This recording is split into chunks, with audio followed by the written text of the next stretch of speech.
7 September 2019। এই দিনটা আমাদের প্রত্যেক ভারতবাসীর কাছে নিঃসন্দেহে এক চিরস্মরণীয় দিন। কারণ বহু প্রত্যাশিত চন্দ্রযান-2 এর ওই দিন চাঁদের মাটিতে অবতরণ করার কথা ছিল।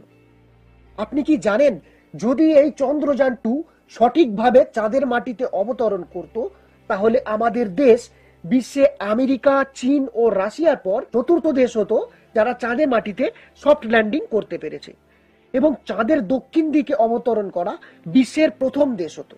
ওই দিন সবকিছুই ঠিকঠাক চলছিল। চন্দ্রযান-2 এর ল্যান্ডার বিক্রমও স্বাভাবিকভাবেই চাঁদের মাটিতে নামছিল। কিন্তু হঠাৎ করেই যখন চাঁদের মাটি থেকে মাত্র 2 কিলোমিটার দূরে ছিল বিক্রম, তখনই দুর্ভাগ্যবশত বিক্রমের সাথে আমাদের ইসরোর বিজ্ঞানীদের যোগাযোগ বিচ্ছিন্ন হয়ে যায়, এবং এরপর থেকে কয়েক ঘন্টা পর্যন্ত কোনো তথ্য পাওয়া যায়নি, যেমনটা প্রত্যাশিত ছিল না। ইসরোর বিজ্ঞানীদের মতে চাঁদে সফট ল্যান্ডিং এর পরিবর্তে হয়তো হার্ড ল্যান্ডিং হয় ল্যান্ডার বিক্রমের।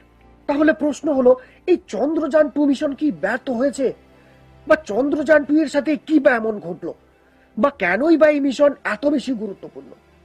এই সব প্রশ্নের উত্তর জানতে অবশ্যই ভিডিওটি শেষ পর্যন্ত দেখুন। চলুন জেনে নেওয়া যাক চন্দ্রযান-2 সম্পর্কের নানান অজানা তথ্য। চন্দ্রযান-1 মিশনের সফলতার পর ভারতের ইসরো এবং রাশিয়ার রসকসমস মহাকাশ গবেষণা এজেন্সির মধ্যে একটি চুক্তি স্বাক্ষরিত হয়, এবং ঠিক হয় যে চন্দ্রযান-2 এর জন্য ভারত অরবিটার আর রোভার তৈরি করবে এবং রাশিয়া ল্যান্ডার বানাবে।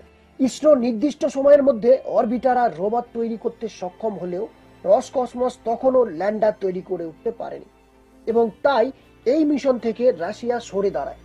অতঃপর ইসরো নিজের প্রমুখ বিজ্ঞানীদের সহায়তায় নিজেরাই ল্যান্ডার তৈরি করতে সক্ষম হয়, এবং 22 জুলাই 2019 সালে জিএসএলভি MK3 রকেটের মাধ্যমে শ্রীহরিকোটার সতীশ ধাওয়ান মহাকাশ গবেষণা কেন্দ্র থেকে সঠিকভাবে চন্দ্রযান-2 এর উৎক্ষেপণ হয়।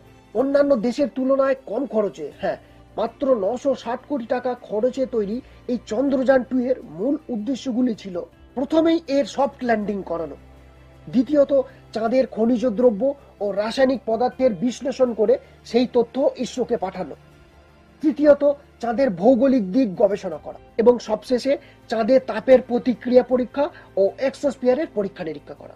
এই সমস্ত কিছুর জন্যই 4টি বিশেষ অত্যাধুনিক প্রযুক্তির যন্ত্র ব্যবহার করা হয়েছিল। আপনি জানলে অবাক হবেন যে এই যানে লাগানো 0.3 মিটার বিশিষ্ট বিশেষ orbiter high resolution 3D vision camera এখনো পর্যন্ত চাঁদে পাঠানো সব থেকে উন্নত ক্যামেরা।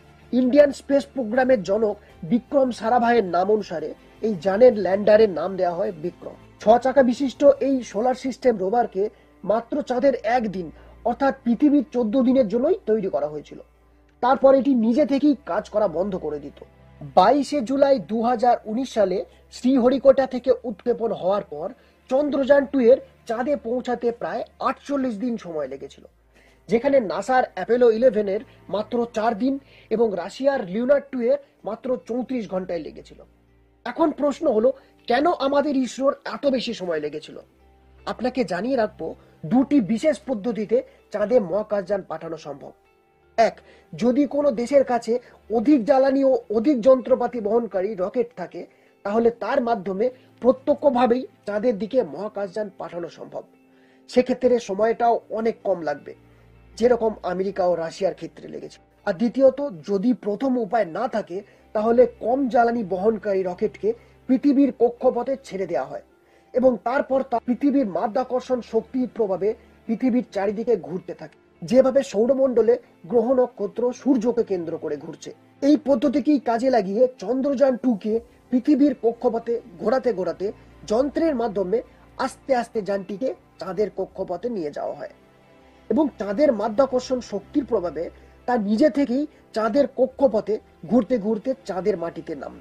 এই দ্বিতীয় পদ্ধতি অবলম্বন করায় ইসরোর ব্যয়ও অনেক কম ছিল, এবং রকেটটিও ছিল তুলনায় অনেক হালকা।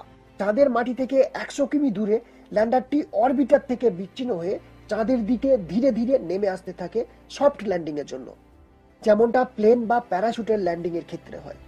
এক্ষেত্রে যন্ত্রপাতির ক্ষতি হওয়ার সম্ভাবনাও অনেক কম থাকে।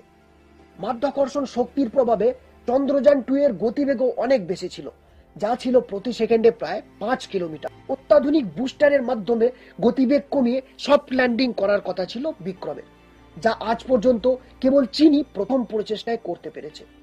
অর্থাৎ এটা করতে পারলে আমাদের দেশ সেই দিক থেকে বিশ্বের দ্বিতীয় এবং চাঁদের দক্ষিণে অবতরণ করা বিশ্বের প্রথম দেশ হতো। যদি বিক্রম ল্যান্ডার চাঁদে সঠিকভাবে অবতরণ করত, তাহলে ল্যান্ডারের ভিতরে প্রজ্ঞান রোভার বাইরে এসে চাঁদে একদিন থেকে সমস্ত তথ্য বিক্রমের মাধ্যমেই ইসরোতে পাঠাতো। কিন্তু দুর্ভাগ্যবশত চাঁদের মাটি থেকে 2 কিলোমিটার দূরেই বিক্রমের সাথে ইসরোর যোগাযোগ বিচ্ছিন্ন হয়ে যায়। এটা মনে করা হয় হয়তো বিক্রমের সফট ল্যান্ডিং হয়নি। এই বছর ইসরায়েল থেকে পাঠানো যানের সাথেও ঠিক একই ঘটনা ঘটে। চন্দ্রযান 2 এর সব থেকে গুরুত্বপূর্ণ দিক হলো এতে সম্পূর্ণভাবে ভারতীয় প্রযুক্তি ব্যবহার করা হয়েছিল এবং সেটা অন্যদের তুলনায় অনেক কম খরচায়। এখন আপনি যদি মনে করেন চন্দ্রযান 2 সম্পূর্ণভাবে ব্যর্থ হয়েছে, তাহলে আপনি ভুল। হ্যাঁ, কারণ আপনাকে জানিয়ে রাখবো এই মিশনের 95%ই কাজ ছিল অরবিটারে, যা পুরোপুরিভাবে সফল এবং আগামী 7.5 বছর পর্যন্ত এই অরবিটার থেকে নানান গুরুত্বপূর্ণ তথ্য পাওয়া যাবে, যা শুধু আমাদের দেশকেই নয় অন্যান্য দেশকেও সমানভাবে সাহায্য করবে। যাই হোক, স্বল্প ব্যয় আর পুরোপুরি দেশীয় প্রযুক্তি ব্যবহার করেও চন্দ্রযান 2 এর প্রয়াস যে 100%ই সফল তা বলাই বাহুল্য। 1981 সালে গরুর গাড়িতে যন্ত্র বয়ে নিয়ে যাওয়া ইসরো আজ মঙ্গল আর চাঁদেও পৌঁছে গেছে। নাসাও এই প্রয়াসকে কুর্নিশ জানিয়েছে। আমরা আশাবাদী এভাবে ভবিষ্যতেও ইসরো আমাদের সকলের আর আমাদের দেশের নাম উজ্জ্বল করবে। আমরা সকলেই ইসরোর বিজ্ঞানীদের জন্য গর্বিত আর আপনাদের পরবর্তী প্রত্যেক পদক্ষেপের জন্য শুভকামনা রইল। আজ এটুকুই। ভিডিওটি ভালো লাগলে অবশ্যই লাইক, কমেন্ট এবং শেয়ার করবেন। চন্দ্রযান 2 নিয়ে আপনাদের কি মতামত অবশ্যই কমেন্টে জানাবেন। ধন্যবাদ, ভালো থাকবেন, সুস্থ থাকবেন।